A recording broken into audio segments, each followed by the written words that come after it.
Bonjour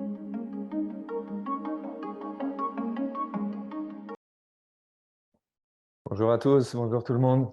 Euh, Bienvenue dans ce nouveau webinaire de Victron Énergie sur le thème du couplage AC et DC. Donc aujourd'hui, on va prendre le temps ensemble de survoler et puis d'approfondir même ces différents aspects relatifs au système solaire. Merci d'être là, fidèles au rendez-vous, d'être nombreux. On est déjà presque 600 là connectés sur le webinaire, donc merci à vous. Donc aujourd'hui, dans la formation du jour, voici l'agenda de la formation. Donc on va démarrer comme d'habitude par une présentation de Victron Énergie, qui sera assez rapide puisque vous connaissez déjà. Différents rappels qui sont nécessaires pour le sujet du jour, et puis pour poser les bases de la formation. Les règles de dimensionnement qu'il faut respecter concernant les systèmes en couplage AC et en couplage DC. Les avertissements et risques relatifs à ces systèmes, et puis enfin des conseils et des recommandations avant de terminer sur une conclusion. Et puis si le temps le permet, à la fin, on pourra faire quelques échanges, questions-réponses en direct pour ceux qui veulent un peu poursuivre. Alors, pour faire la présentation de Victron Énergie, donc Victron Énergie est une société hollandaise qui a été fondée en 1975. On va bientôt fêter nos 48 ans l'année prochaine. Et on est un fabricant reconnu de produits de qualité pour les systèmes de stockage, les systèmes d'énergie avec stockage. Donc notre gamme comprend une grande variété de produits, des convertisseurs chargeurs, des régulateurs de charge, des batteries, et couvre différents marchés que vous retrouvez ici. Donc les marchés principaux en Afrique sont le solaire en site isolé, le stockage d'énergie, et puis dans une moindre mesure les télécoms. Alors, Victron est une société hollandaise. Notre siège se trouve en Hollande et tous nos centres de recherche et développement. Et la production, elle, est faite en Asie, principalement en Inde. On a un grand réseau de partenaires qui couvre plus d'une centaine de pays dans le monde, donc on est une marque globalisée. Ce qui va nous identifier et nous différencier, c'est vraiment la qualité et le savoir-faire qu'on a déployé à travers plus de 45 ans d'expérience. Donc, nos produits sont basés sur une technologie éprouvée qui a fait ses preuves depuis longtemps, hein. Là, le convertisseur que vous voyez sur la photo, ici, c'est un convertisseur qui a fonctionné dans un bateau pendant plus de 30 ans. Et on a beaucoup d'exemples comme ça. Donc, c'est ce qui fait la renommée de nos produits. On a beaucoup de références dans le monde. Nos produits d'électronique de puissance sont fournis avec une garantie de 5 ans qui est mondiale, hein, qui couvre toute la planète. Et avec une extension optionnelle à 10 ans. Et puis, nos produits sont adaptés aux conditions extrêmes. Il faut savoir que nos produits ont été initialement conçus pour être utilisés dans les bateaux. Donc, c'est des conditions qui sont très difficiles, hein, avec beaucoup d'humidité, du sel. Donc, voilà, nos produits sont conçus pour résister à ces conditions-là et bénéficient de nombreuses certifications, ce qui est toujours intéressant quand on se missionne à des projets. Alors, plus spécifiquement sur l'Afrique subsaharienne, Victron est présent depuis plus de 20 ans déjà. Donc, on connaît très bien le secteur de l'énergie de secours et puis l'énergie solaire en Afrique. On a des distributeurs agréés dans plus de 35 pays, donc un très vaste réseau de distribution qui peuvent aussi bien sûr vous conseiller, vous accompagner dans vos projets. On offre un support technique de proximité, un service après-vente efficace, évidemment, puisque quand on offre une garantie de 5 ans sur les produits, il faut que cette garantie puisse réellement fonctionner. Donc, à savoir, par exemple, chez Victron, on n'exige jamais de faire des retours de produits vers l'Europe. Donc, la garantie peut directement fonctionner dans n'importe quel pays d'Afrique. Et puis, on donne des formations régulières. Notre mission, hein, si on résume en quelques mots, c'est vraiment permettre aux professionnels du solaire de s'appuyer sur nos produits, sur notre gamme, et puis de générer une activité rentable, durable avec ces produits. Donc notre gamme de produits est très large. On a, je ne vais pas tout passer en revue parce que c'est long, mais on a des convertisseurs, des régulateurs de charge MPPT, des onduleurs chargeurs, les fameux Multiplus et Quattro, on va pas mal en parler aujourd'hui, et puis des onduleurs tout en un, des solutions de supervision et accessoirement aussi des batteries. Donc tout cet environnement de solutions permet de couvrir une large gamme d'applications, puisqu'on va aller du tout petit système, par exemple en courant continu, avec juste un régulateur, une batterie et quelques charges en DC, jusqu'au très gros système, généralement en triphasé, plusieurs dizaines, voire centaines de kilowatts, qui va alimenter une industrie, un hôpital, un village, avec bien sûr entre les deux des solutions hybrides, des solutions autonomes solaires, du monophasé et du triphasé, et tout ça avec une très grande flexibilité. Donc c'est l'intérêt des produits Victron de pouvoir s'adapter à vraiment une très, très grande variété de besoins. Alors, on va rentrer maintenant dans le vif du sujet de cette formation aujourd'hui, qui est donc, je le rappelle, le couplage AC et le couplage DC.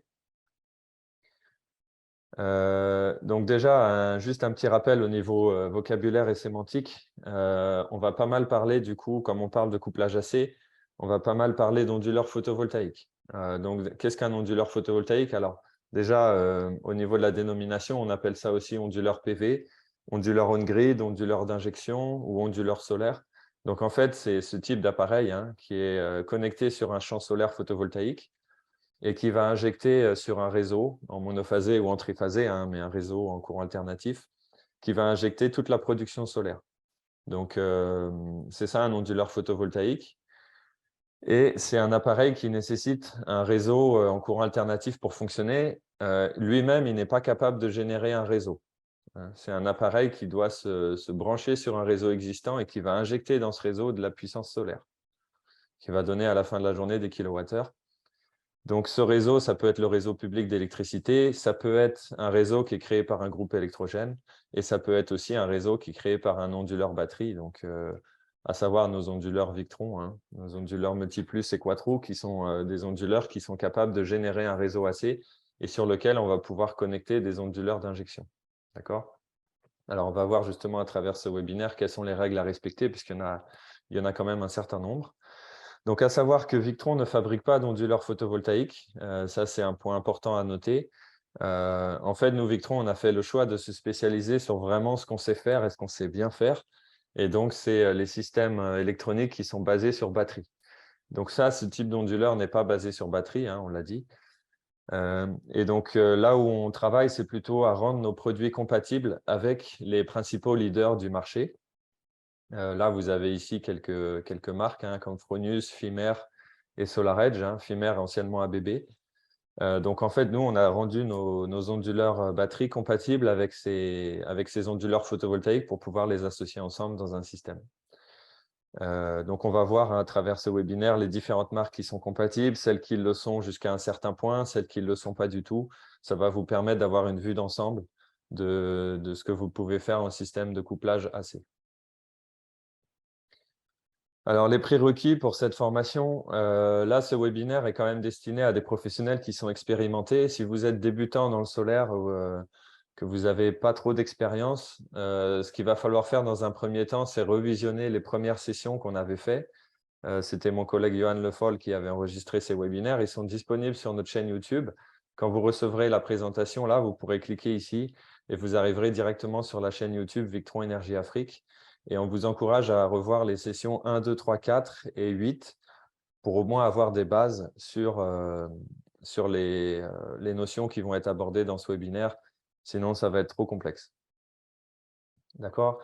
Donc, pour poser aussi la définition de ce qu'est un couplage AC et un couplage DC, la question qu'il faut se poser au niveau de l'architecture du système, c'est sur quel bus est connecté le champ solaire. Là, vous avez sous les yeux un synoptique d'un système solaire qui est avec ici les batteries, ici un onduleur chargeur, un onduleur multiplus. Là, vous avez des charges électriques. Et en fait, ce système dispose de deux champs solaires. Un champ solaire ici qui est connecté sur un onduleur photovoltaïque et qui vient directement injecter la production sur le bus AC. Donc là, cette partie de l'installation, c'est ce qu'on appelle la partie solaire en couplage AC. Et puis, on a une deuxième partie de l'installation solaire avec ces panneaux-ci qui sont connectés sur un régulateur MPPT Victron et lequel régulateur MPPT est connecté directement sur le bus DC, c'est-à-dire la partie en courant continu de l'installation photovoltaïque, sur lequel est branchée bien sûr la batterie et l'onduleur batterie. Donc, généralement, le bus DC, il va être en 12 volts, en 24 volts ou en 48 volts. Donc, c'est comme ça qu'on distingue un couplage DC d'un couplage AC. Alors, chaque type de couplage présente ses avantages et ses inconvénients, et c'est justement ce qu'on va voir aujourd'hui. Donc, ce qui m'a paru intéressant, c'est déjà de balayer les différentes étapes et les différentes phases de fonctionnement d'un système en couplage DC qu'on retrouve ici sur la gauche de l'écran et un système en couplage AC qu'on retrouve sur la droite de l'écran. Donc, vous avez toujours la même typologie, hein, les batteries, les charges et puis le champ solaire. C'est juste le champ solaire qui est connecté ici en couplage DC et là en couplage AC. Donc, quand on se retrouve dans une situation où on a une consommation d'énergie qui est supérieure à la production d'énergie solaire, et qu'en même temps, les batteries sont dans un état de charge, hein, le SOC, State of Charge, qui est dans un état intermédiaire. C'est-à-dire, elles ne sont ni pleines ni vides. Elles sont, mettons, à 70% dans notre exemple. Quand on se retrouve dans une situation telle, quand on est en couplage DC, on va avoir les panneaux solaires qui vont produire un certain courant et la charge qui appelle un certain courant qui est supérieur. Donc, lui, l'onduleur batterie, va devoir prendre du courant sur le bus DC et comme il y a un déficit de production au niveau du champ solaire, c'est la batterie qui va compléter. Donc, le courant du régulateur MPPT plus le courant de la batterie va donner le courant nécessaire au multiplus pour alimenter les charges. Quand on est dans une typologie en couplage AC, c'est différent. Là, l'injection de la puissance solaire est faite directement sur le bus AC. Donc, en fait, ici, la puissance qui est appelée par les charges va être fournie en partie par l'onduleur photovoltaïque et en deuxième partie, pour complément, par l'onduleur batterie. Et évidemment, c'est l'onduleur batterie qui va varier sa production en fonction de ce que demande la charge. Puisque ce qu'il faut savoir, c'est que l'onduleur photovoltaïque, lui, la plupart du temps, ce qu'il va faire, c'est qu'il va prendre le maximum de puissance solaire disponible sur le champ et l'injecter. Et puis, donc si par exemple ici, il injecte 2 kW et que la charge demande 3 kW, l'onduleur batterie, lui, va fournir 1 kW. Et c'est l'onduleur batterie, en se basant sur la source en énergie qui est la batterie, la réserve, qui va compléter le besoin. Quand on se retrouve dans une situation où on a une consommation qui est toujours supérieure à la production et que la batterie est faible, hein, SOC batterie faible, on se retrouve dans une situation où on cesse d'alimenter la charge. Et ce qu'il faut bien comprendre, c'est que quand on est en couplage DC, le multiplus, lui, va couper sa sortie. Hein. C'est une protection qui est inclue dans l'appareil. D'ailleurs, il faut le paramétrer pour ça. Il faut paramétrer à quelle tension de batterie on souhaite couper l'alimentation pour protéger la batterie contre les décharges profondes. Et du coup, on va cesser d'allumer les charges. Donc ici, on n'aura plus d'électricité. Mais ce qu'il faut bien voir, c'est que le régulateur MPPT, lui, il est toujours connecté sur la batterie. Et donc, il est toujours en mesure de charger la batterie, même quand elle est vide.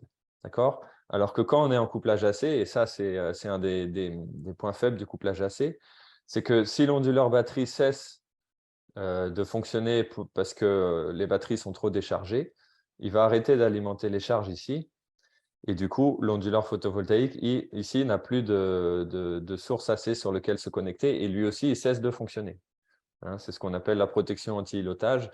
L'onduleur photovoltaïque, n'ayant pas de réseau sur lequel se connecter et sur lequel injecter, cesse de fonctionner. Donc là, on se retrouve dans un système qui est bloqué, puisque les batteries sont déchargées, on arrête de produire ici le bus AC, et du coup, on ne peut plus recharger avec le solaire, et on va voir du coup quelles sont les parades qu'il faut mettre en place pour éviter cette situation. D'accord ? Ensuite, on a un deuxième cas de figure, c'est quand on a une consommation qui est inférieure à la production, ou autrement dit, une production qui est supérieure à la consommation. Donc, quand on a les batteries qui sont dans un état de charge intermédiaire, quand on est en couplage AC, on se retrouve dans le cas de figure ici, où on a une grosse production solaire qui est supérieure à la consommation. Donc, il y a une partie du courant qui va partir vers les charges à travers l'onduleur batterie, et une autre partie, l'excédent, qui va être stocké dans le banc de batterie. D'accord ? Donc ça, c'est simple et c'est fait de manière naturelle. Hein. Les électrons vont toujours aller de la source vers la charge. Donc, ils vont aller en priorité vers la charge. Et ensuite, s'il y a un excédent de production, ça va aller charger les batteries et stocker pour une restitution future. Au niveau du couplage AC, là, c'est différent puisque le surplus de production solaire qui se retrouve ici injecté par l'onduleur photovoltaïque, une partie de la production va aller vers les charges et puis la deuxième partie va remonter dans l'onduleur batterie qui, lui, va utiliser cet excédent pour le convertir de AC en DC et pour le transférer vers la batterie, et ce qui va permettre de charger la batterie. Donc là, on va utiliser cet onduleur chargeur, non plus en mode onduleur, mais en mode chargeur, c'est-à-dire qu'il va prendre l'excédent de courant et il va mettre dans la batterie. Donc, c'est pour ça qu'on appelle aussi ces appareils des onduleurs bidirectionnels, c'est-à-dire qu'ils sont capables, à certains moments de la journée, de transférer de l'énergie du bus DC vers le bus AC, et à d'autres moments de la journée, du bus AC vers le bus DC. Enfin, il y a un dernier cas de figure, c'est quand on a toujours une consommation qui est inférieure à la production, donc une production qui est supérieure à la consommation, et on a les batteries qui sont pleines. Alors, quand on est en couplage DC, dans ce cas-là, le régulateur MPPT va savoir que les batteries sont pleines puisqu'elles ont atteint la tension d'absorption ou la tension de flotte. Et du coup, il va réduire sa production et il va donner juste la quantité de courant qui est nécessaire pour que le multiplus puisse alimenter les charges. Donc, il n'y aura plus de courant qui va aller dans la batterie. Et on va avoir un circuit du courant solaire qui va passer ici des panneaux au régulateur, du régulateur directement dans le multiplus et du multiplus directement à la charge. Donc là, on n'utilise pas du tout les batteries.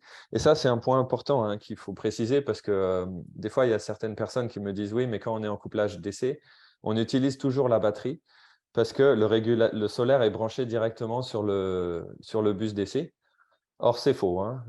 Il faut savoir que la batterie n'est pas plus utilisée quand on est en couplage DC qu'on est en couplage AC.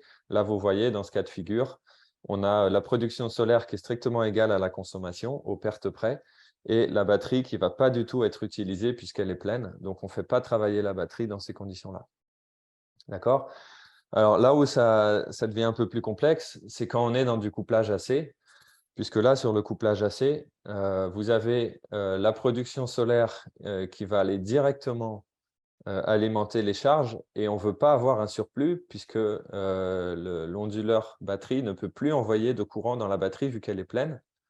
Et comme là, on a deux appareils qui sont de marques différentes, il va falloir qu'ils communiquent ensemble et que l'onduleur batterie qui sert à réguler l'ensemble du système, hein, parce que c'est lui qui fait le travail de régulation et d'ajustement des puissances et de charge de la batterie, il va falloir que l'onduleur batterie puisse indiquer à l'onduleur photovoltaïque qu'il faut qu'il réduise sa puissance pour ne pas surcharger les batteries. Donc, ça se fait par ce qu'on appelle la régulation par élévation de la fréquence ou la variation de fréquence, ou en anglais le frequency shift. Et donc, ce que va faire l'onduleur batterie, c'est qu'il va augmenter la fréquence de sortie sur le bus AC. Hein. Par défaut, elle est à 50 Hz, mais en fait, il va la faire monter. Si vous regardez ici le petit diagramme, là, quand on arrive, la fréquence par défaut, elle est à 50 Hz, et à 50 Hz, l'onduleur photovoltaïque, lui, il va donner le maximum de production possible. Et quand on arrive à 51 Hz, l'onduleur photovoltaïque, ici, va commencer à réduire sa production de manière linéaire jusqu'à 52 Hz. Et quand on arrive à 52, il produit 0. Donc, en fait, l'onduleur batterie, le multiplus ici, il va utiliser cette technique d'ajustement par la fréquence pour réguler la production solaire de l'onduleur photovoltaïque et donc réguler la charge de la batterie. D'accord? Donc ça, c'est un point très important à comprendre quand on fait du couplage AC, c'est cette variation de fréquence. Et alors, ce qu'il faut savoir, c'est que par nature, cette variation de fréquence, elle prend un certain temps et il y a un certain décalage puisque l'onduleur multiplus, quand il détecte que la batterie est pleine, il va commencer à faire monter la fréquence sur le bus AC. Mais évidemment, ça va prendre un certain temps. Ça peut prendre une fraction de seconde ou ça peut prendre 1 ou 2 secondes. Et du coup, l'onduleur photovoltaïque, lui, il faut qu'il réagisse à cette variation. Et donc, cette boucle de régulation entre les deux composants induit un certain retard. Et donc, on peut avoir des fois des décalages entre le moment où l'onduleur batterie va demander à l'onduleur photovoltaïque de réduire sa production. Il peut y avoir des fois 2 ou 3 secondes de décalage. Donc, quand on est dans des phases transitoires, on a ici une charge qui s'allume ou qui s'éteint, à plus forte raison quand c'est une forte charge, on peut avoir des variations de courant qui sont assez fortes au niveau de la batterie. Donc, quand c'est une charge qu'on allume, il y aura un appel de courant et immédiatement, ça va être la batterie qui va fournir les ampères, puisque l'onduleur photovoltaïque ne peut pas réagir assez rapidement. Et inversement, quand on va avoir une charge électrique qui s'éteint, par exemple la machine à laver s'éteint, là, tout de suite, on va avoir une surproduction solaire qui va du coup ne plus aller vers la machine à laver, mais qui va refluer vers l'onduleur photovoltaïque et vers l'onduleur batterie. Et l'onduleur batterie va devoir l'envoyer dans la batterie, forcément, puisque du coup, il faut bien qu'il se débarrasse de cette puissance. Et ça peut générer, dans certains cas, des instabilités. Donc, on va aussi voir ce cas de figure. Mais ça, c'est vraiment important de comprendre la nature de la régulation de ces deux systèmes parce que c'est très différent, hein. Donc, couplage AC à droite, on fait une variation de la puissance par variation de fréquence, alors que couplage DC à gauche, on fait une variation de la production solaire par régulation de la tension. Donc, dès que la tension de la batterie atteint un certain seuil, le régulateur MPPT, lui, va réduire la production photovoltaïque. Et à l'inverse, si on a une charge électrique ici qui s'allume, tout de suite, la batterie va fournir les ampères, la tension de la batterie va descendre un petit peu et immédiatement, le MPPT, le régulateur qui lie directement la tension de la batterie sur ces bornes ici, va ajuster et va produire plus de courant. Donc, la régulation de puissance d'un MPPT est beaucoup plus rapide et beaucoup plus réactive que la régulation de puissance d'un système en couplage AC avec un tandem onduleur-batterie, onduleur photovoltaïque.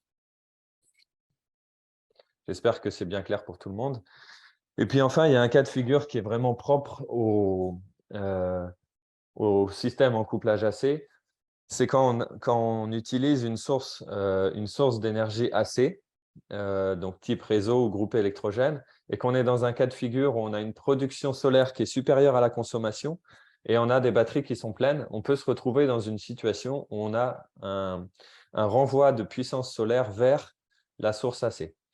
Donc là, étant donné que le relais, ici à l'intérieur du multiplus, il y a un relais de transfert, hein, donc qui va connecter l'entrée AC in avec la sortie AC out. Donc il faut imaginer ici un fil électrique continu. Et du coup, à travers ce fil électrique continu, il va y avoir l'excès de production photovoltaïque qui va pouvoir refluer et repartir dans le réseau ou repartir dans le groupe électrogène. Donc il y a certaines situations, certains cas de figure où ça ne nous arrange pas, voire même ça peut être dangereux, hein, surtout pour les groupes électrogènes. Donc ça aussi, c'est un point important à savoir avec le couplage AC, c'est qu'on a cet inconvénient. Et que, étant donné que la fréquence, en fait, quand le relais de transfert à l'intérieur est fermé, la fréquence, elle est imposée par le réseau ou le groupe électrogène. Lui, l'onduleur photovoltaïque ne peut plus imposer sa fréquence, puisque là, c'est le réseau ou le groupe qui impose la fréquence du réseau. Et du coup, lui, l'onduleur photovoltaïque, comme il n'est plus régulé en puissance, il est à 50 Hz, il va donner le maximum de sa production, eh bien, on peut se retrouver à avoir un excédent voilà, qui repart ici. D'accord? Ça aussi, c'est important à savoir. Donc, on va voir dans les diapositives suivantes quelles sont les mesures qu'on peut utiliser pour se prémunir contre cette réinjection de la puissance solaire. Donc là, on va voir un petit peu les avantages et les inconvénients de chaque type d'architecture. Donc pour le couplage AC, quels sont les avantages? Un avantage, ça va être le rendement la journée. Ce qu'il faut savoir, je vais revenir juste sur la slide précédente. La journée ici, quand on produit de l'énergie solaire, elle va être consommée au plus proche dans les charges et donc on a un excellent rendement, hein, à peu près 98%, ce qui est indiqué ici. Donc, le rendement la journée est supérieur par rapport au couplage DC, puisqu'en couplage DC, la production solaire est d'abord transformée dans le MPPT, et ensuite elle est transformée dans l'onduleur batterie. Et donc, si on additionne, si on multiplie les rendements de ces deux composants, on se retrouve plutôt à un rendement qui est de l'ordre de 91%. Donc, le couplage DC va avoir un rendement qui est un petit peu inférieur au couplage AC la journée. D'accord? Mais ce n'est pas la même chose la nuit, on va le voir. Un autre avantage du couplage AC, c'est qu'on a un coût réduit quand on a des grandes centrales solaires, puisque un onduleur, là par exemple, vous avez un onduleur photovoltaïque de marque SMA. Ce type d'onduleur, hein, en général, ils ont une entrée photovoltaïque en 600 volts, voire en 1000 volts, et ça fait que quand on est sur des grands champs photovoltaïques, plusieurs dizaines de kilowatts, voire centaines de kilowatts, ça devient vraiment économique à câbler. Et l'appareil en lui-même aussi est plus économique. Un autre avantage du couplage AC, c'est qu'on a un boost de la puissance solaire la journée, puisqu'en fait, là aussi je reviens sur le slide précédent, la puissance que va générer ici l'onduleur photovoltaïque va venir du coup directement se mettre sur le bus AC et vient s'additionner avec la puissance que peut fournir le multiplus ou le quattro à partir de la batterie. Donc les deux s'ajoutent et on peut avoir du coup une charge ici alimentée qui est supérieure à la puissance de l'onduleur batterie, puisqu'on a l'onduleur photovoltaïque qui vient donner un boost. Alors ça peut être intéressant dans certaines situations, mais il faut bien garder à l'esprit que le solaire, et c'est une source intermittente, hein, on ne peut pas commander le soleil, on ne peut pas dire demain ou après-demain, je voudrais avoir un plein soleil à 10 heures du matin. Et comme ici, les charges, c'est aussi l'utilisateur qui les commande et on ne peut pas contrôler ce qui se passe, on ne peut pas dimensionner un système solaire en couplage AC en se basant sur ce boost, hein. Il faut s'assurer qu'à tout moment et à n'importe quel moment de la journée ou de la nuit, on a notre onduleur batterie avec les batteries qui est capable d'alimenter toutes les charges du système parce que sinon, ça peut conduire à avoir des systèmes qui sont instables et qui vont se couper. Imaginez par exemple, vous avez une belle journée, vous avez un beau soleil, vous avez votre onduleur PV qui donne beaucoup de puissance. Et ici, vous alimentez plein d'équipements qui dépassent la puissance de l'onduleur batterie. D'un coup, vous avez un nuage, un gros orage qui arrive, et puis vous avez la production photovoltaïque qui chute et qui est divisée par 20. Et là, vous vous retrouvez dans un système déséquilibré où les charges demandent trop de puissance par rapport à ce que l'onduleur batterie peut fournir. Et comme lui, l'onduleur batterie, il est le seul, puisque l'onduleur photovoltaïque ne produit rien ou presque rien, eh bien, vous passez en overload, en surcharge, et du coup, votre système s'éteint. D'accord? Donc, vous pouvez… En fait, ce boost, il est quand même intéressant parce qu'il peut servir dans pas mal de cas, mais on ne peut pas vraiment l'utiliser pour dimensionner un système. D'accord? Et puis, un autre intérêt des systèmes en couplage AC, c'est quand on fait la reprise d'un système d'injection sans stockage existant. Donc, imaginez, là, vous avez le système que vous avez sous les yeux, vous avez juste un onduleur photovoltaïque d'injection, vous n'avez pas de batterie. Et puis, le propriétaire du système vous contacte parce qu'il voudrait rajouter du stockage, hein. Il s'aperçoit qu'une grosse partie de sa production solaire, elle est perdue parce qu'elle n'est pas consommée la journée. Du coup, vous pouvez y ajouter un onduleur batterie, multiplus ou quattro, quelques batteries pour faire du stockage. Pardon. Et du coup, vous allez pouvoir faire ce qu'on appelle une reprise ou en anglais un rétrofit. Et ça aussi, c'est un intérêt du couplage AC, c'est de faire évoluer un système solaire d'injection vers un système solaire avec stockage. Quels sont les avantages maintenant des systèmes solaires en couplage DC? Ils sont aussi intéressants et nombreux. Donc, l'avantage du couplage DC, c'est le rendement la nuit. On va avoir un rendement la nuit en couplage DC. Alors, ça dépend du rendement des batteries. Là, j'ai pris dans mon exemple des batteries au lithium, hein. J'ai calculé avec des batteries, le rendement des batteries au lithium qui est très bon. On a un rendement de 87% en cycle de nuit, c'est-à-dire on produit le solaire la journée, on le stocke dans les batteries et on le restitue la nuit. Alors que quand on est en couplage AC, on a un rendement qui est moins bon la nuit, hein, 74% contre 87% en couplage DC. Parce que la journée, le cycle que va devoir faire la production solaire pour être stocké dans la batterie et restitué la nuit, ça doit passer d'abord par l'onduleur photovoltaïque, ensuite par l'onduleur batterie qui va recharger les batteries, et ensuite, il y a des pertes dans les batteries et c'est restitué le soir en repassant par l'onduleur batterie qui va reconvertir le DC en AC. Donc, ça génère beaucoup de pertes, ce circuit, et c'est pour ça que le rendement est assez bas quand on est en couplage AC avec une utilisation de l'énergie la nuit. Alors, les autres avantages du couplage DC, c'est le coût réduit, hein. Pour les petites centrales, jusqu'à 20 kW crête, c'est moins cher d'utiliser du couplage DC que du couplage AC. Ça donne des systèmes qui sont plus stables en termes de régulation de la puissance. Je l'ai expliqué, hein, puisque les MPPT, eux, ils lisent directement la tension des batteries et ils ont une régulation du coup de la puissance solaire qui est ultra rapide puisqu'ils reçoivent directement l'information de la batterie. Alors que quand on est en couplage AC, ça passe par une variation de fréquence et il y a une communication avec un certain décalage entre l'onduleur photovoltaïque et l'onduleur batterie. Un autre avantage des systèmes en couplage DC, c'est qu'ils sont très simples à concevoir, à installer et à faire fonctionner. On va le voir aussi à travers les diapos suivantes. On n'a pas de risque de réinjection de la puissance vers la source AC, hein, en couplage DC, c'est tout simplement impossible. La charge solaire est toujours disponible, même quand les batteries sont faibles, c'est ce que j'avais expliqué tout à l'heure, hein. Même quand l'onduleur batterie, là, le multiplus, il s'éteint parce qu'on est en low batterie, les MPPT, eux, ils sont toujours en mesure de recharger les batteries. Et quand les batteries sont suffisamment rechargées et atteignent une tension de redémarrage, le système va se relancer tout seul. Donc, sans intervention humaine, on va pouvoir relancer le système et ça, c'est intéressant. Et enfin, un autre avantage du système en couplage DC, c'est que vous avez l'ensemble du système qui est de la même marque. Donc, c'est le même fournisseur, c'est les mêmes garanties, c'est les mêmes protocoles de communication. Vous pouvez tout connecter ici sur votre appareil GX et vous avez toute la supervision qui est faite. Et même au niveau de la logistique, vous avez le même fournisseur. Donc, c'est aussi un intérêt du couplage DC de ce point de vue-là. Alors maintenant, on va voir un petit peu les règles de dimensionnement parce que c'est vraiment là-dessus qu'on retrouve pas mal d'erreurs qui sont faites et c'est là-dessus qu'il y a vraiment la complexité, sur le dimensionnement des systèmes en couplage AC et en couplage DC. Donc, on va voir point par point quelles sont les règles à respecter. Vous allez voir, pardon, ces règles, elles sont assez nombreuses. Donc, il faut pas mal de temps et pas mal de… voilà, il faut pas mal s'y concentrer pour bien les maîtriser. Alors, d'abord, on va voir les règles qui sont à respecter pour le couplage DC. Vous allez voir, elles sont assez simples, ces règles-là. Donc déjà, j'ai mis simplicité et flexibilité. Donc, en fait, vous n'avez pas de contrainte déjà en couplage DC entre le rapport entre la puissance solaire et la puissance de l'onduleur batterie, ce qui n'est pas le cas quand on est en couplage AC, on va le voir tout à l'heure.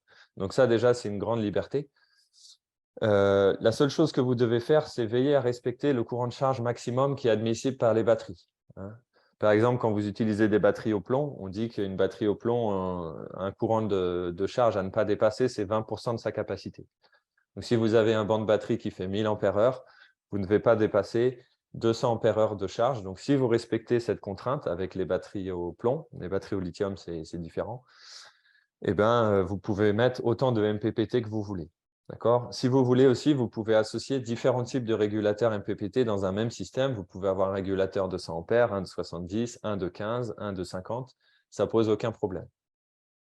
Et vous pouvez, si vous voulez, associer jusqu'à un maximum de 25 régulateurs MPPT dans un même système quand vous voulez avoir une synchronisation des régulateurs à travers la communication VE-CAN. Donc, avec les produits Victron, vous pouvez en associer 25 MPPT. Donc, si on prend notre appareil MPPT le plus puissant, le RS 200, qui fait 200 ampères, on va pouvoir brancher dessus jusqu'à 11,5 kW de panneaux photovoltaïques, donc fois 25 régulateurs. Ça vous emmène quand même à une puissance de 287,5 kW de champ solaire. Donc, là, on parle de grosse puissance. Donc, vous avez déjà une grande liberté de ce côté-là. D'accord? Et puis, si vous n'avez pas besoin de la synchronisation, vous pouvez virtuellement connecter autant de régulateurs que vous voulez sur un banc de batterie. Si vous voulez en connecter 200, si ça vous chante, vous pouvez le faire. Il n'y a aucune limitation à ce niveau-là. Maintenant, pour le couplage AC, les règles, elles sont plus complexes, elles sont plus nombreuses et elles sont très importantes à respecter. Donc, on va les voir une par une. La règle numéro 1, c'est celle qu'on appelle la règle du facteur 1.0. Donc là, je vous ai mis un lien, vous pourrez aller regarder. C'est directement sur le site de Victron Énergie, vous allez retrouver la règle du facteur 1.0 qui est expliquée et qu'il faut absolument respecter si vous voulez avoir un système en couplage AC qui soit fiable, qui soit stable et qui soit performant. Donc, en quelques mots, c'est un rapport entre la puissance de l'onduleur photovoltaïque et la puissance de l'onduleur batterie. Vous avez aussi des contraintes sur la capacité minimum de batterie qui est nécessaire d'installer. Vous ne pouvez pas faire n'importe quoi. Si vous ne mettez pas assez de batterie, le système ne pourra pas être stable.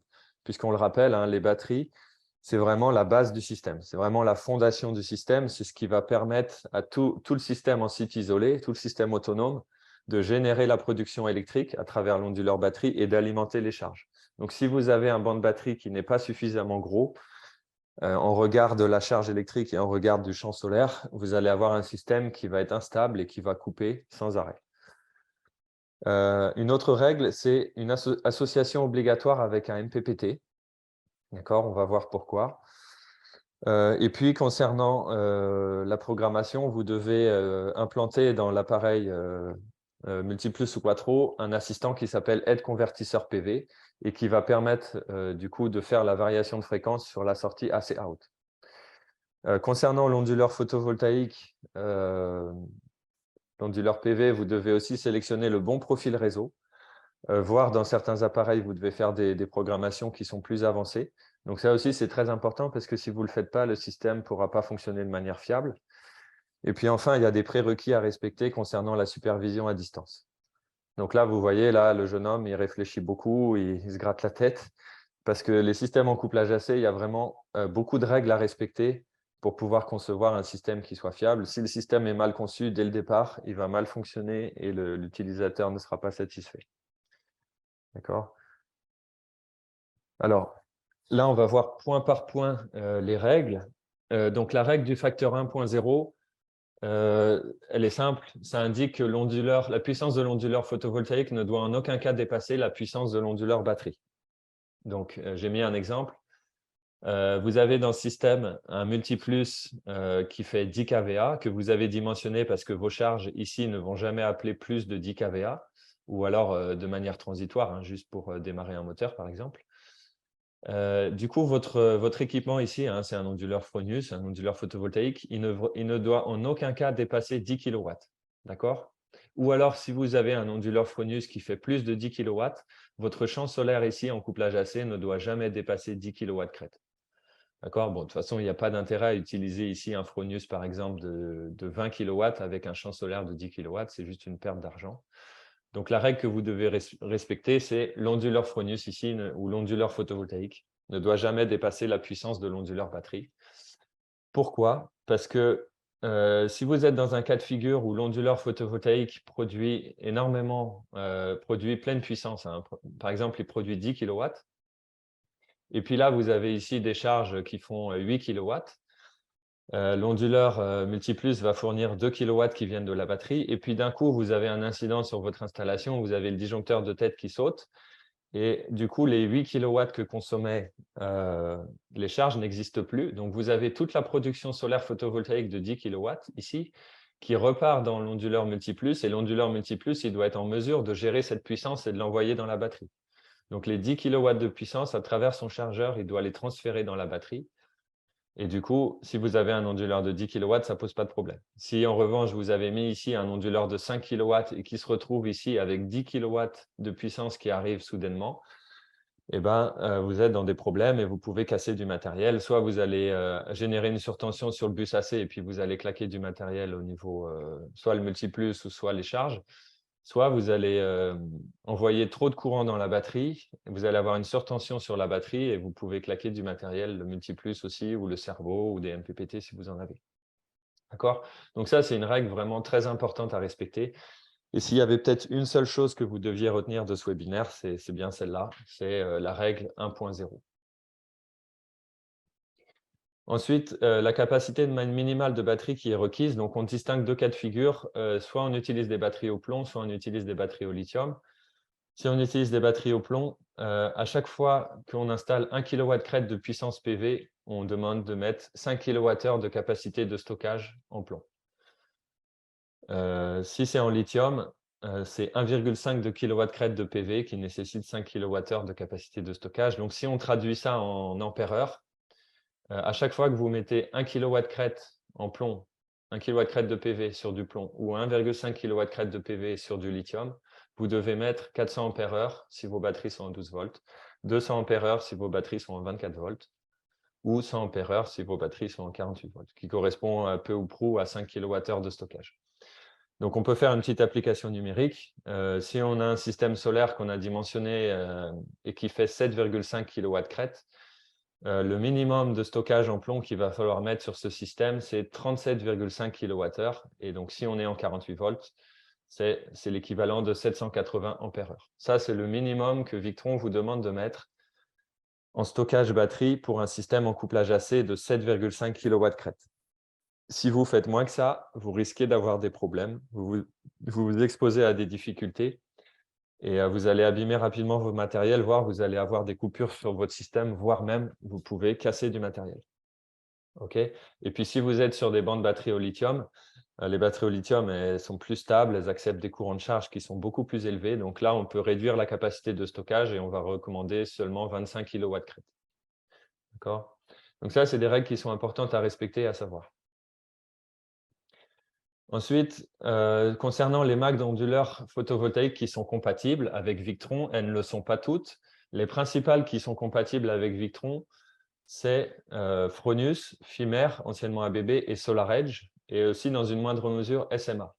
Donc si vous faites un système ESS avec zéro injection, là aussi c'est de l'information qui est réservée plutôt aux installateurs qui sont chevronnés.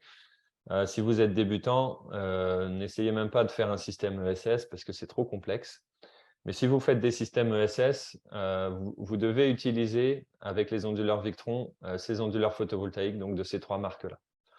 Si vous ne faites pas un système ESS, mais vous faites un système en site isolé avec une variation de fréquence pour le couplage AC, vous pouvez utiliser toutes les marques du marché du moment que l'onduleur photovoltaïque accepte la réduction de puissance en fonction de la variation de fréquence.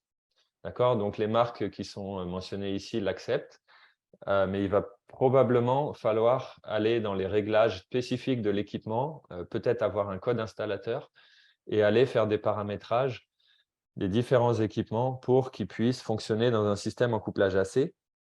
Uniquement avec SMA, vous allez retrouver directement un programme qui est pré-inclus dans l'équipement, dans l'onduleur photovoltaïque SMA, et qui vous permet du coup de faire la variation de fréquence qui soit directement compatible avec Victron. Mais du coup, ce qu'on recommande d'utiliser quand vous faites un système en couplage AC, en priorité, c'est Fronius, puisque c'est la marque avec qui on a vraiment le plus coordonné nos équipements et simplifié la mise en service et le paramétrage. Donc là-dessus, vous êtes vraiment sur une association qui fonctionne bien et qui est performante. Après, avec Fimer et SolarEdge, c'est aussi très bien documenté, ça fonctionne bien. Et SMA, c'est aussi des systèmes qu'on a documentés sur notre site. Vous allez retrouver des notices, des pages qui indiquent pas à pas comment mettre en place un système, par exemple Victron SMA ou Victron Fimer ou Victron SolarEdge et évidemment Victron Fronius. Par contre, si vous utilisez les autres marques qui sont présentes ici ou n'importe quelle autre marque du marché qui accepte la variation de fréquence, là par contre, vous êtes tout seul dans votre coin. Victron, nous, on n'a pas documenté des informations là-dessus et on ne va pas forcément vous fournir une assistance parce que nous, ce qu'on vous recommande de faire, c'est plutôt d'utiliser les marques qui sont là. D'accord? Donc ça, c'est vraiment important à savoir. Si vous vous lancez dans, par exemple, si vous voulez le faire avec un onduleur, un micro-onduleur en phase, là, vous vous lancez un petit peu dans l'inconnu et vous allez être tout seul dans votre coin pour faire fonctionner le système. Et si jamais il y a des problèmes, vous serez aussi un peu tout seul dans votre coin. Alors que si vous utilisez un Fronius, vous êtes déjà beaucoup moins isolé parce qu'il y a beaucoup d'aide qui est disponible à la fois sur le site de Fronius et à la fois sur le site de Victron. Et puis, si vous contactez nos distributeurs qui sont dans les pays d'Afrique, ils connaissent très bien aussi ces équipements, donc ils pourront vous aider facilement. D'accord? Une autre règle importante à respecter quand on fait du couplage AC, c'est association obligatoire avec un MPPT, donc c'est-à-dire avoir une partie du champ solaire qui est en couplage DC. Alors pourquoi? Eh ben, c'est pour cette histoire de redémarrage automatique du système quand le système est en low batterie. Vous avez vos batteries qui sont totalement déchargées. L'onduleur batterie, lui, pour protéger la batterie contre une décharge sévère et pour ne pas l'abîmer, il s'éteint.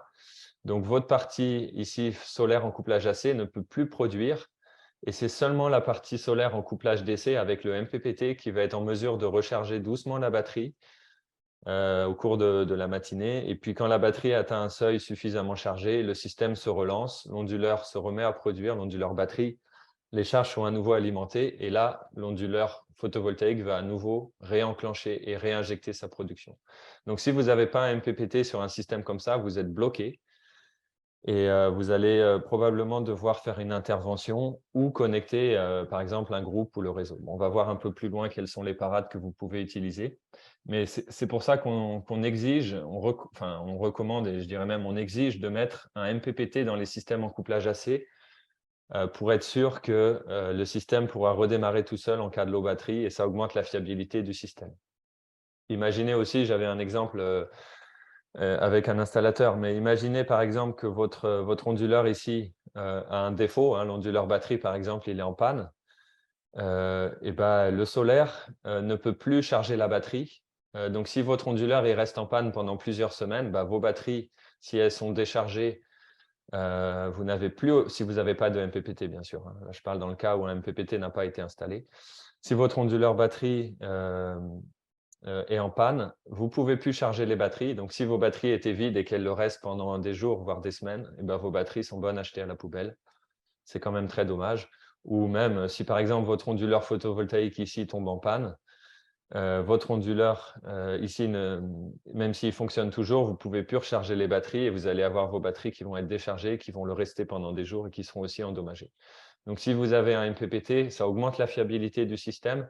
Et si vous avez un des deux composants ici qui tombe en panne, eh ben, vous êtes sûr qu'au moins vos batteries elles continueront à être chargées et resteront pleines. Et au moins, le temps de dépanner, même si ça prend 2 mois, eh ben, vos batteries ne subiront aucun dommage. D'accord ? Ensuite, là, on rentre dans la section paramétrage. Donc, une fois que vous avez dimensionné votre système, que vous avez respecté toutes les règles qu'on avait énoncées ci-dessus, vous allez du coup vous allez câbler votre système et puis vous allez commencer à le mettre en route. Donc, vous allez alimenter d'abord, vous allez allumer l'onduleur batterie. Pour l'instant, vous n'allumez pas l'onduleur photovoltaïque. Et puis, vous allez aller intégrer dans l'onduleur multiplus ou quattro un assistant qui s'appelle aide convertisseur PV. Donc là aussi, c'est quelque chose qui est plutôt réservé aux installateurs qui sont chevronnés, qui sont habitués à nos équipements. Vous allez avoir besoin d'un câble MK3 USB, un boîtier MK3 USB et du logiciel VE Configure 3 qui est gratuit sur notre site internet. Et puis, vous allez dans les assistants et vous implémentez l'assistant aide convertisseur PV. Et là, on va vous demander de définir les fréquences de variation de fréquence. Alors, par défaut, vous pouvez les laisser. Si vous utilisez, par exemple, un onduleur Fronius, vous n'avez pas à y toucher. Mais si vous utilisez un onduleur d'une autre marque, vous pouvez être amené à toucher à ces équipements. Et là aussi, vous faites un peu du hors-piste quand vous faites ça. Donc vraiment, on recommande plutôt d'utiliser les onduleurs qui sont compatibles parce que vous n'avez pas besoin de toucher aux réglages qui sont présents ici. Et puis, vous allez aussi devoir mentionner quelle est la puissance photovoltaïque qui est installée et la puissance des convertisseurs PV qui sont installés, du ou des convertisseurs. Donc, si vous en avez plusieurs, vous additionnez les puissances. Et c'est un point qui sert à vérifier la règle du facteur 1.0. Si par exemple, vous utilisez, là, dans mon exemple, j'ai un Quattro 48 5000. Si je mets un champ photovoltaïque de 6000 watts, eh bien, si je fais suivant, il va refuser parce que le champ photovoltaïque ou le convertisseur PV pardon, est trop puissant par rapport à l'onduleur Quattro qui fait 5 kVA. Et du coup, c'est refusé. Donc, vous devez faire ces paramétrages. Et une fois que vous les avez faits, vous avez l'aide convertisseur PV qui est implanté dans l'équipement. Vous faites envoyer les paramètres. Et votre onduleur multiplus ou quattro, et du coup, là, il devient en mesure de gérer l'onduleur photovoltaïque. Ensuite, vous devez paramétrer l'onduleur photovoltaïque. Donc là, dans mon exemple, j'ai pris un onduleur Fronius parce que là-dessus, c'est vraiment simple à faire. Vous voyez, la dame, là, avec son petit doigt, elle réussit à le faire. C'est très simple, il suffit juste d'appuyer sur 2-3 boutons. Donc, quand vous avez votre onduleur batterie qui est allumé et qui a l'assistant PV, l'assistant convertisseur PV qui a été intégré dedans, vous l'allumez, il génère le monophasé ou le triphasé qui permet au Fronius de s'allumer. Et quand c'est la première mise sous tension, il va vous demander de régler la date, l'heure, et il va vous demander de régler le profil réseau. Donc, c'est ce qu'on appelle country setup ou, en anglais. Et du coup, là, vous allez devoir aller sélectionner un profil réseau qui s'appelle microgrid 50 Hz, mini-grid MG. Et quand vous sélectionnez ce profil réseau, automatiquement, lui, l'onduleur photovoltaïque Fronius va être capable de réduire sa production solaire, sa puissance injectée en fonction de la fréquence que va imposer l'onduleur multiplus ou quattro. D'accord ? Donc ça, c'est très important à faire parce que si vous ne le faites pas, par défaut, vous allez tomber sur un profil réseau qui est, ça dépend où est-ce que vous avez commandé votre onduleur Fronius, mais disons, je ne sais pas, Allemagne. Et du coup, quand l'onduleur batterie va faire monter la fréquence pour signifier au Fronius qu'il doit réduire sa production, le Fronius ne va pas répondre de manière adaptée et peut-être qu'il va tout simplement stopper sa production brutalement. Donc, vous allez avoir un système qui ne va pas pouvoir réguler la production et du coup, vous n'allez pas pouvoir charger les batteries de manière propre puisque la production solaire va faire du tout ou rien. Soit ça produit au maximum, soit ça s'éteint. Soit ça produit, soit ça s'éteint. Et du coup, votre système, il va mal fonctionner et surtout, vos batteries ne vont pas être bien chargées. Et au bout de quelques semaines ou quelques mois, les problèmes vont apparaître et les batteries, en fait, vont être endommagées très rapidement. D'accord? Donc ça, c'est très important à faire. Et si vous faites ça avec un onduleur SMA ou si vous le faites avec un onduleur SolarEdge ou un Fimer, vous devez aller sur notre site web et vous devez suivre pas à pas les procédures qui sont indiquées pour le faire de manière correcte. D'accord? Donc vous voyez là la mise en service avec ce type d'équipement en couplage AC. Elle a été très simplifiée avec Fronius, mais ça reste quand même quelque chose qui peut être difficile et, voilà, qui est très important en tout cas. Concernant la supervision, alors là, vous avez un système en couplage AC où il y a une supervision qui est faite sur un appareil GX. Là, c'est un Serbo GX. L'intérêt d'utiliser des onduleurs compatibles, c'est que vous allez pouvoir avoir ici, là par exemple, c'est sur Victron VRM, notre plateforme de supervision, vous allez avoir un synoptique qui va intégrer la partie onduleur PV, la partie en couplage AC, qui vient directement se connecter ici sur le bus AC et vous pouvez avoir la seconde partie du champ photovoltaïque qui est couplée en DC directement sur la batterie et sur le bus DC. Donc l'intérêt d'avoir l'information de production de l'onduleur PV sur la supervision, c'est que vous savez déjà combien d'énergie vous consommez. Et puis surtout, si vous n'avez pas cette information, vous ne savez pas non plus combien la charge consomme. Parce que si vous ne connaissez pas ici la production de l'onduleur PV, vous ne pouvez pas connaître la charge, puisque la production va directement de l'onduleur à la charge. Et donc du coup, lui, l'onduleur batterie, il ne sait pas combien exactement consomme la charge. Donc, quand vous mettez en place une supervision sur VRM, bien sûr, vous avez besoin d'un appareil GX. Ça, si vous avez des doutes là-dessus ou que vous ne comprenez pas ce que je suis en train de raconter, vous devez vous référer à la session 8 des webinaires qui sont disponibles sur notre chaîne YouTube. Et du coup, ce que vous devez faire, donc une fois que vous avez mis votre appareil GX sur le système et qu'il est connecté à Internet, il faut utiliser les marques compatibles, qui sont les 4 ici, les 4 présentes ici. Et ces marques compatibles, elles sont en mesure de communiquer directement avec le Serbo GX via le routeur. Ça, je l'ai marqué ici, via le routeur. Donc, il faut que votre onduleur photovoltaïque soit connecté sur le même réseau LAN, avec le même réseau, le même routeur que le Serbo. Et du coup, le Serbo va scanner tous les adresses IP qui sont sur le LAN. Et dès qu'il va reconnaître un onduleur photovoltaïque de ces 4 marques, il va pouvoir communiquer avec lui et remonter les informations sur la supervision VRM. Et même sur l'écran, si vous avez un Serbo avec un écran tactile ou si vous avez un Color Control, vous allez avoir les informations de ces 4 marques d'onduleurs qui vont remonter sur votre écran Victron. Donc, c'est très intéressant. Et puis, si toutefois vous utilisez un onduleur photovoltaïque qui n'est pas compatible, à ce moment-là, ce que vous devez utiliser, c'est un compteur d'énergie. Donc, vous les avez ici. Il y en a en monophasé, il y en a en triphasé. Vous l'installez directement sur la sortie de l'onduleur d'injection, l'onduleur PV. Et via un câble, vous le connectez sur le Serbo et comme ça, le Serbo pourra savoir quelle est la production de l'onduleur photovoltaïque. Et du coup, en additionnant la production de l'onduleur photovoltaïque plus la production de l'onduleur batterie, il va savoir combien consomme la charge. OK, j'espère que c'est bien clair. Donc, vous voyez, ça fait beaucoup d'informations concernant le dimensionnement des systèmes en couplage AC.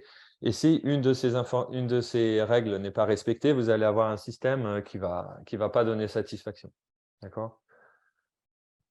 Concernant maintenant la partie sur les avertissements et les risques, alors je voudrais vraiment un peu insister sur les points suivants, parce que c'est des choses malheureusement que dont j'entends souvent parler, des installateurs, des professionnels qui me font remonter des fois des problèmes qu'ils ont avec leur système. Et souvent, quand on regarde de près, c'est lié à des problèmes de dimensionnement. Donc, on l'a déjà vu 2 fois dans le webinaire. Là, c'est la situation où quand on a une batterie faible et un système en couplage AC, vous n'êtes plus en mesure de recharger votre batterie. Donc là, vous avez des parades. La première parade, ça va être d'utiliser une source AC pour recharger les batteries. Donc, sur un multiplus ou un quattro, vous avez une entrée AC in. Et du coup, vous venez avec un groupe électrogène ou avec le réseau, vous venez connecter ça sur le multiplus et du coup, il va recharger la batterie.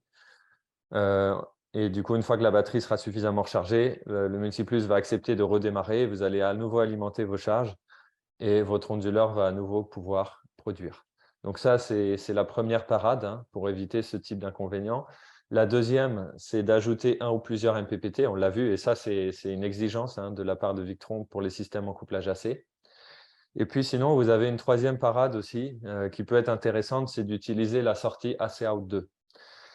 Donc la sortie AC-Out 2, certains d'entre vous le savent sûrement, mais sur un Multiplus 2 ou sur les Quattro, vous avez deux sorties AC-Out. Vous avez une sortie AC-Out 1 qui est appelée la sortie AC principale, et vous avez la sortie AC-Out 2 qui est la sortie secondaire. Et cette sortie AC-Out 2, elle est contrôlée par un relais. Ce relais, par défaut, si vous le programmez pas, il est fermé seulement quand la source AC-in est présente. Donc, par exemple, si vous appliquez le réseau ici en entrée de votre Multiplus 2, les relais de transfert vont se fermer. Il y en a deux, ils sont dédoublés. Et le réseau va se retrouver appliqué sur AC-Out 1 et le relais de commande de AC-Out 2, il va aussi automatiquement se fermer et vous allez retrouver de la tension sur AC-Out 2 qui va vous permettre d'alimenter des charges. Ça, c'est par défaut. Mais si vous voulez, vous pouvez aller programmer le AC-Out 2 en allant dans les assistants. Mais attention, là aussi, c'est réservé aux professionnels et aux installateurs qui sont avancés, qui connaissent bien les produits Victron. Mais ce que vous pouvez faire, du coup, c'est que vous programmez AC-Out 2 et sur AC-Out 2, vous branchez les charges électriques et sur AC-Out 1, vous branchez l'onduleur photovoltaïque. Et en fait, vous programmez le AC-Out 2 pour qu'il se déconnecte si les batteries commencent à être trop faibles. Donc, dès que les batteries atteignent un état de charge qui est trop faible, vous cessez d'alimenter les charges qui sont branchées sur AC-Out 2, mais vous gardez votre onduleur qui reste actif. Comme ça, le AC-Out 1 est toujours alimenté et l'onduleur photovoltaïque, lui, là, le Fronius par exemple, il est toujours en mesure de produire et de recharger les batteries. Comme ça, vous évitez de tomber vraiment dans une situation où le système se coupe, l'onduleur multiplus cesse de fonctionner et votre système est complètement bloqué. Donc ça, utiliser la sortie AC-Out 2, ça peut être une bonne astuce pour les systèmes en couplage AC. Mais encore une fois, c'est vraiment réservé aux professionnels qui sont aguerris. Un autre risque que vous avez, on l'a déjà un peu évoqué, c'est la réinjection de puissance. Donc, quand vous êtes dans un cas où vous avez vos batteries qui sont pleines et vous avez un excédent de production photovoltaïque et vous avez une source AC qui est branchée, donc là, par exemple, c'est dans le cas d'un groupe électrogène, la variation de fréquence ne fonctionne plus. Hein, le groupe impose sa fréquence à 50 Hz et du coup, l'onduleur photovoltaïque, il va produire le maximum de puissance solaire et si jamais cette puissance dépasse la consommation électrique et ce que va mettre l'onduleur multiplus dans la batterie, vous allez renvoyer de la puissance dans votre groupe électrogène et là, vous comprenez que ça peut poser des problèmes. Hein. Le groupe, il n'est pas fait pour ça, c'est un générateur, ce n'est pas une charge. Donc, si vous commencez à l'alimenter avec du courant monophasé ou triphasé et que vous le faites tourner plus vite que prévu, vous allez l'endommager. Donc ça, c'est vraiment une situation qu'on ne veut vraiment pas que ça arrive. Donc les parades, là, il y en a deux principales. La plus simple, peut-être, c'est tout simplement de déconnecter physiquement ici l'onduleur photovoltaïque quand le groupe est armé, quand le groupe est actif. Donc par exemple, vous pouvez avoir ici un contacteur qui va s'ouvrir quand un contacteur normalement fermé, et puis il va s'ouvrir quand le groupe électrogène produit du courant. Donc vous faites un repiquage hein, sur la sortie du groupe, et le contacteur va s'ouvrir quand le groupe est allumé. Comme ça, vous avez votre onduleur photovoltaïque qui est complètement déconnecté du système, et vous n'avez aucun risque de réinjection. Sinon, une deuxième parade aussi, c'est d'augmenter la vitesse du groupe. Hein. Sur pas mal de groupes, vous pouvez augmenter un peu la vitesse de rotation. Et ça va avoir pour conséquence d'augmenter la fréquence. Et si vous vous placez sur une fréquence de 52 Hz, vous allez avoir votre onduleur photovoltaïque qui va, du coup, par essence, il va cesser de fonctionner et il va être mis hors jeu. Comme ça évite d'avoir de la réinjection. D'accord ? Donc ça, c'est important à faire hein, parce qu'il y a des gens à qui c'est arrivé de détruire des groupes électrogènes à cause de la réinjection de puissance. Enfin, quand vous êtes sur le réseau électrique, lui, il impose sa fréquence aussi. Donc, à nouveau, on ne peut plus se retrouver à faire de la variation de puissance par variation de fréquence. Donc, vous avez un risque qui est assez important d'avoir de la réinjection de la puissance solaire vers le réseau, ce qui peut être ennuyeux dans certaines situations. Par exemple, quand votre opérateur de réseau n'autorise pas ça, à savoir que dans la très, très, très grande majorité des pays africains, ce n'est pas autorisé. Et puis, ça peut aussi poser un problème quand vous avez un compteur qui n'accepte pas la réinjection et qui se bloque quand vous avez un courant inverse. Parce que là, vous avez le compteur qui se bloque et vous n'avez plus du tout possible d'utiliser le réseau pour d'autres équipements, par exemple dans la maison, ou même si à un moment, vous avez besoin. Donc ça, c'est très gênant. Donc là, ce que vous allez devoir faire, et la seule manière de limiter la réinjection de puissance, c'est d'implémenter l'assistant ESS et du coup de mettre en place la zéro injection. Et là, du coup, ce que va faire ESS, c'est que le Cerbo GX, du coup, va contrôler l'onduleur photovoltaïque compatible, non plus par variation de fréquence, mais par Modbus. Hein. Donc ça, c'est seulement possible avec les onduleurs Fronius, ABB et SolarEdge. D'accord. Et avec ces trois onduleurs-là, ces trois marques, vous pouvez faire ce qu'on appelle le zéro export, c'est-à-dire qu'il y aura quand même un contrôle de la production photovoltaïque pour éviter d'avoir de l'export vers le réseau. Mais attention, il peut quand même y avoir des injections transitoires qui surviennent. Hein. C'est important de le savoir. Par exemple, ici, vous avez un gros équipement qui est allumé et puis d'un coup, il s'éteint. Vous avez un chauffe-eau de 3000 watts et puis d'un coup, il s'éteint parce que l'eau est chaude. Du coup, vous avez 3000 watts qui, tout d'un coup, vont repartir vers le réseau parce que l'onduleur photovoltaïque, lui, il produit ces 3000 watts.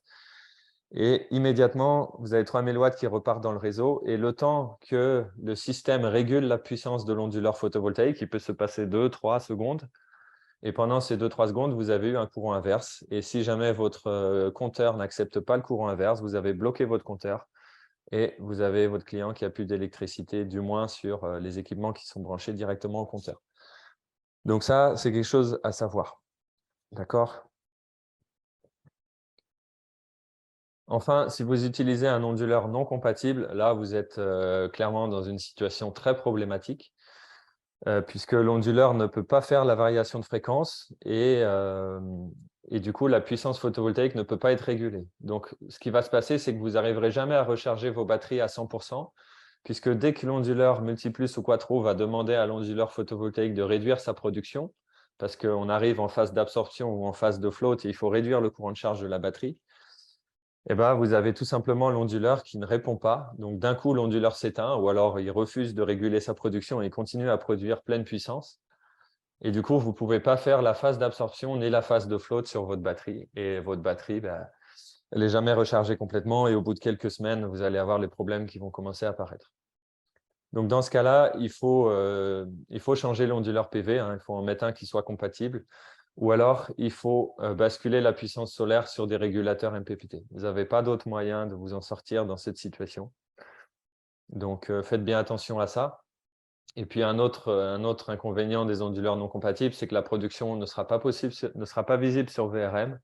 Et du coup, comme vous ne connaissez pas la production de l'onduleur en couplage AC, vous ne connaissez pas non plus la consommation des charges, donc c'est embêtant aussi.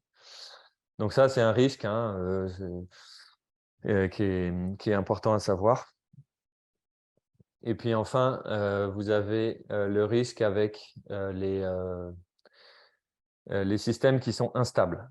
Donc les systèmes instables, ça peut arriver en couplage DC, mais ça peut arriver beaucoup plus facilement et de manière beaucoup plus grave en couplage AC pour différentes raisons. Mais la plupart du temps, c'est une combinaison des facteurs suivants. Donc ça peut être l'onduleur PV qui ne respecte pas la règle du 1.0, le facteur 1.0, et il est trop puissant par rapport à l'onduleur batterie. Ça peut être aussi parce que l'onduleur PV est beaucoup trop puissant par rapport à la charge. Hein. Vous avez une charge qui est faible, vous avez un onduleur ici qui est très puissant, et du coup, vous vous retrouvez avec énormément de production qui doit toujours passer par l'onduleur batterie. Ça peut amener de l'instabilité. Vous avez un banc de batterie qui est trop petit, hein, vous n'avez pas respecté les minimums de capacité qui sont exigés, ou alors vos batteries sont usées. Hein. On sait que quand les batteries commencent à fatiguer, après quelques années, la capacité de stockage est réduite.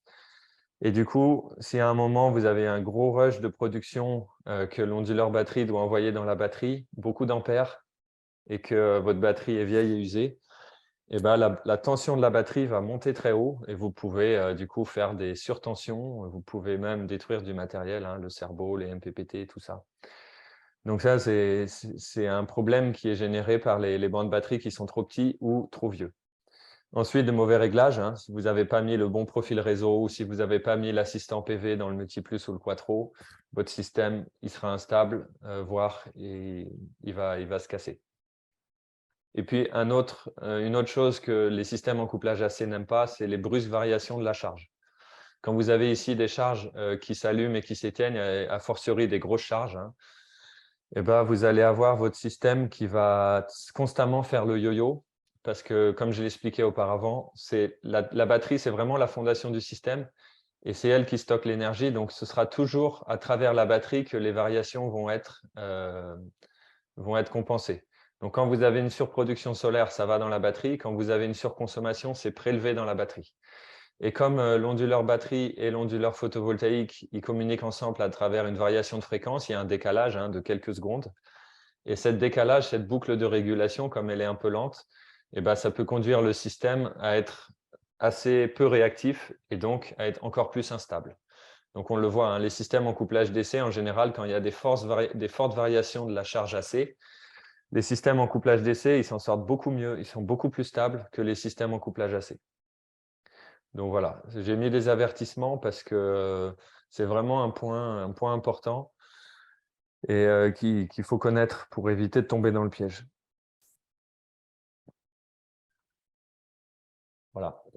Et puis, pour terminer, je voulais donner quelques conseils et recommandations plus générales sur le couplage AC et le couplage DC. Donc, les recommandations générales, si vous voulez vraiment faire simple, le couplage AC a un intérêt très limité si vous avez moins de 20 kW de champ solaire photovoltaïque dans votre système.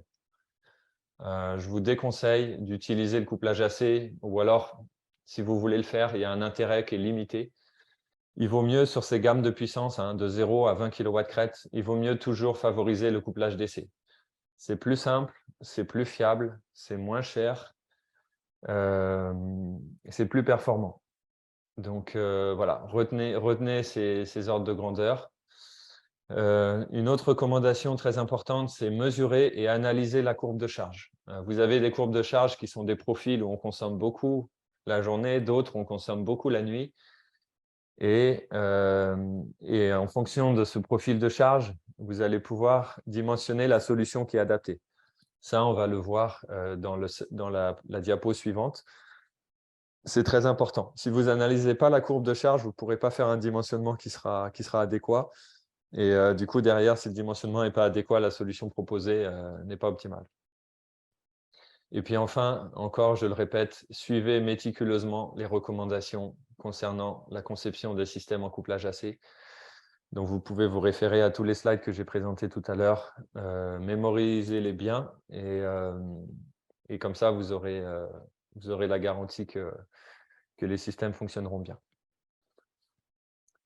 Si vous choisissez de faire un système en couplage AC et DC, se pose la question de la répartition. Quelle partie de mon champ je vais mettre en couplage AC, quelle partie je vais mettre en couplage DC.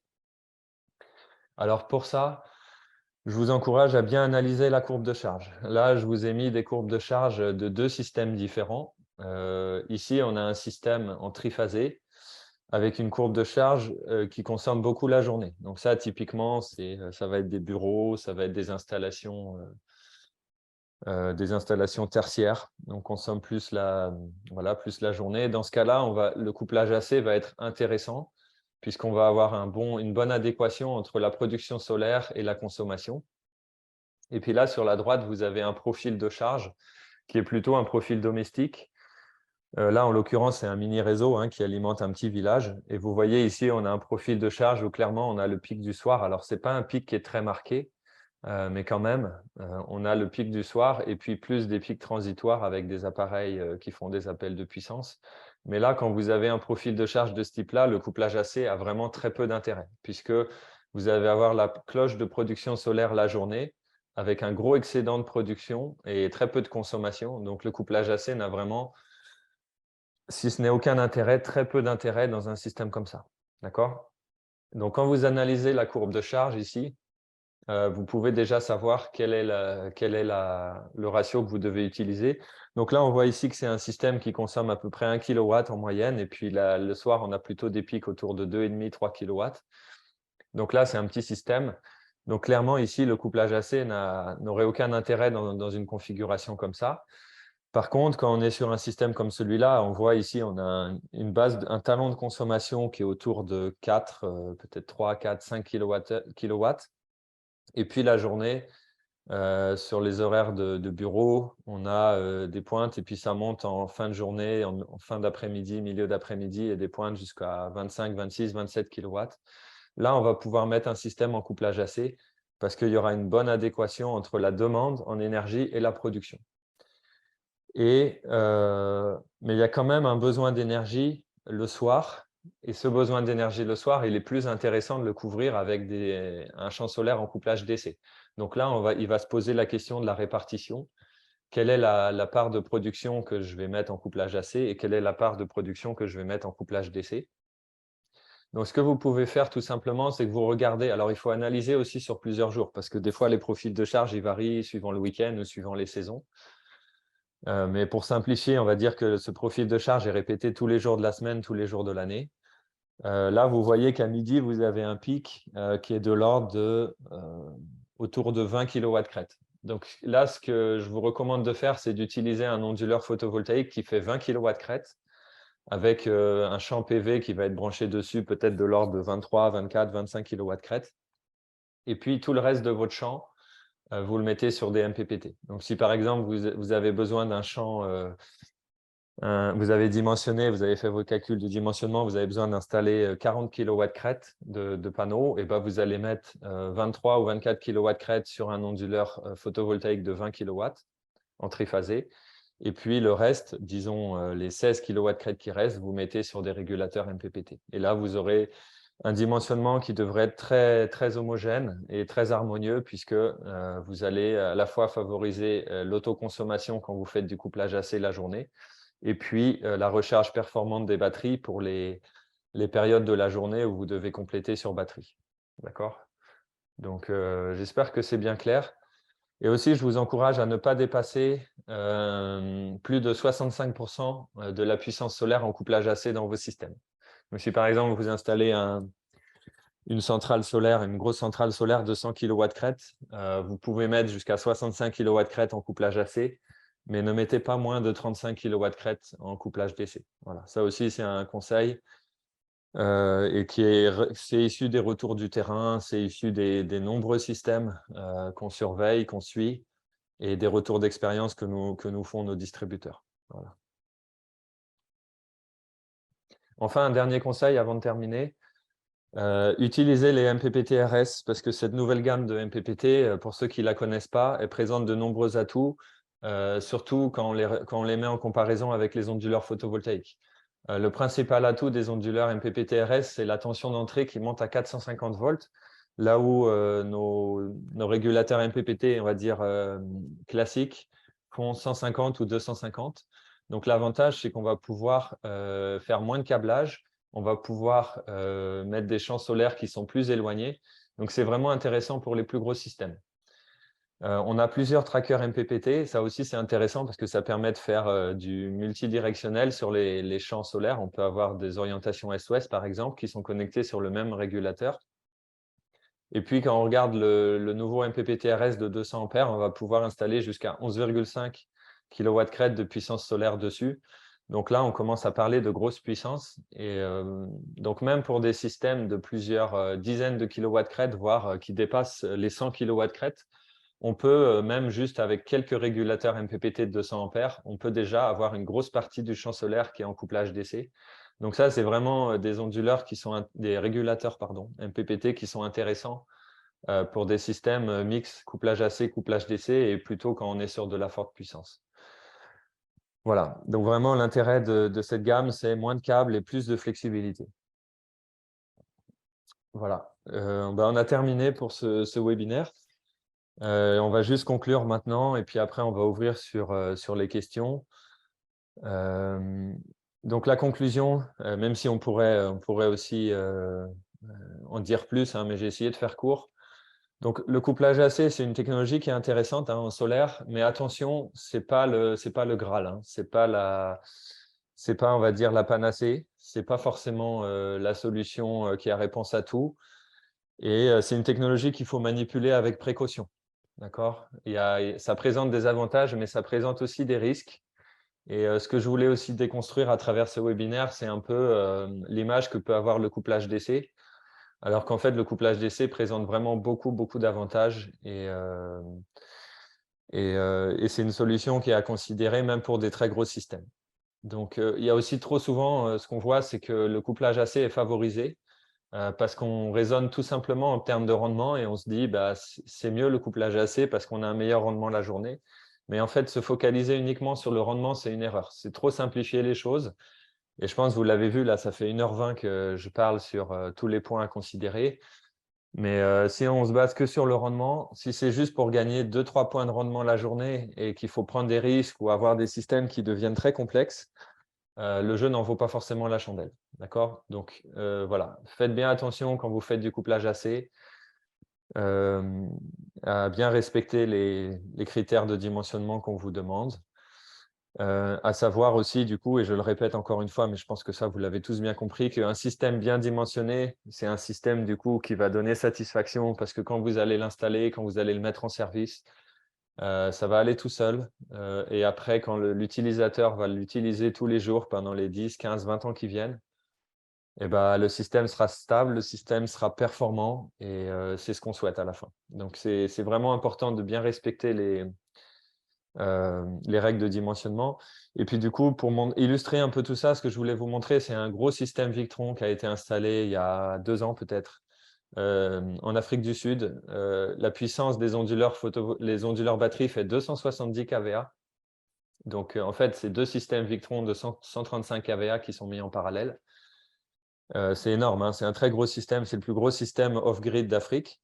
Vous voyez ici le container de batterie lithium. Et sur ce projet, il y a eu plusieurs dizaines, voire plus, de régulateurs MPPT qui ont été utilisés. Donc, il y a eu une forte partie du champ photovoltaïque qui est en couplage DC. Et c'est un système qui marche vraiment très, très bien et qui est très stable, très performant.